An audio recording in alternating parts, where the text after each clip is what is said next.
Blast के बाद से हिरासत में ले गए श्रीनगर के तुफैल नियाज भट्ट को पुलिस ने गिरफ्तार कर लिया।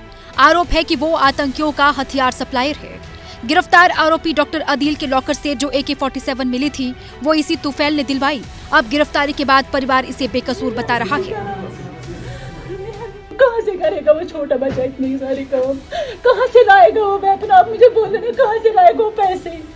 जब कमाने के लिए इतना सा होता है तो खाने के लिए उतना ही रहता है। मां चाहे कुछ भी कहे, लेकिन जांच एजेंसियों को शक है कि नियाज के पास पाकिस्तान से हथियार आते थे।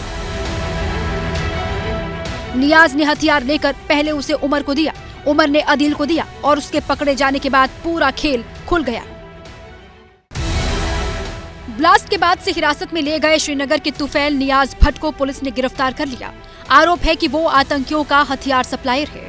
गिरफ्तार आरोपी डॉक्टर अदील के लॉकर से जो AK-47 मिली थी वो इसी तुफैल ने दिलवाई। अब गिरफ्तारी के बाद परिवार इसे बेकसूर बता रहा है। कहाँ से करेगा वो छोटा बच्चा इतनी सारी काम? कहाँ से लाएगा वो वेपन? आप मुझे बोले ना, कहाँ से लाएगा वो पैसे? जब कमाने के लिए इतना सा होता है तो खाने के लिए उतना ही रहता है। मां चाहे कुछ भी कहे, लेकिन जांच एजेंसियों को शक है कि नियाज के पास पाकिस्तान से हथियार आते थे। नियाज ने हथियार लेकर पहले उसे उमर को दिया, उमर ने अदील को दिया और उसके पकड़े जाने के बाद पूरा खेल खुल गया। ब्लास्ट के बाद से हिरासत में ले गए श्रीनगर के तुफैल नियाज भट्ट को पुलिस ने गिरफ्तार कर लिया। आरोप है कि वो आतंकियों का हथियार सप्लायर है। गिरफ्तार आरोपी डॉक्टर अदील के लॉकर से जो AK-47 मिली थी वो इसी तुफैल ने दिलवाई। अब गिरफ्तारी के बाद परिवार इसे बेकसूर बता रहा है। कहाँ से करेगा वो छोटा बच्चा इतनी सारी काम? कहाँ से लाएगा वो वेपन? आप मुझे बोले ना, कहाँ से लाएगा वो पैसे? जब कमाने के लिए इतना सा होता है तो खाने के लिए उतना ही रहता है। मां चाहे कुछ भी कहे, लेकिन जांच एजेंसियों को शक है कि नियाज के पास पाकिस्तान से हथियार आते थे। नियाज ने हथियार लेकर पहले उसे उमर को दिया, उमर ने अदील को दिया और उसके पकड़े जाने के बाद पूरा खेल खुल गया। ब्लास्ट के बाद से हिरासत में ले गए श्रीनगर के तुफैल नियाज भट्ट को पुलिस ने गिरफ्तार कर लिया। आरोप है कि वो आतंकियों का हथियार सप्लायर है। गिरफ्तार आरोपी डॉक्टर अदील के लॉकर से जो AK-47 मिली थी वो इसी तुफैल ने दिलवाई। अब गिरफ्तारी के बाद परिवार इसे बेकसूर बता रहा है। कहाँ से करेगा वो छोटा बच्चा इतनी सारी काम? कहाँ से लाएगा वो वेपन? आप मुझे बोले ना, कहाँ से लाएगा वो पैसे?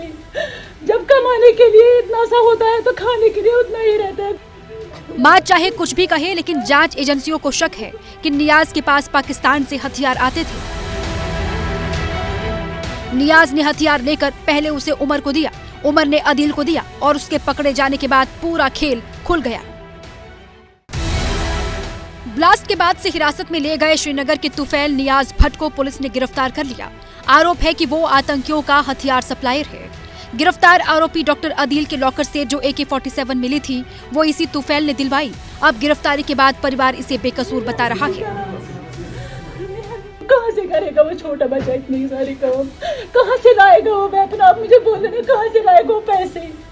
जब कमाने के लिए इतना सा होता है तो खाने के लिए उतना ही रहता है। मां चाहे कुछ भी कहे, लेकिन जांच एजेंसियों को शक है कि नियाज के पास पाकिस्तान से हथियार आते थे। नियाज ने हथियार लेकर पहले उसे उमर को दिया, उमर ने अदील को दिया और उसके पकड़े जाने के बाद पूरा खेल खुल गया।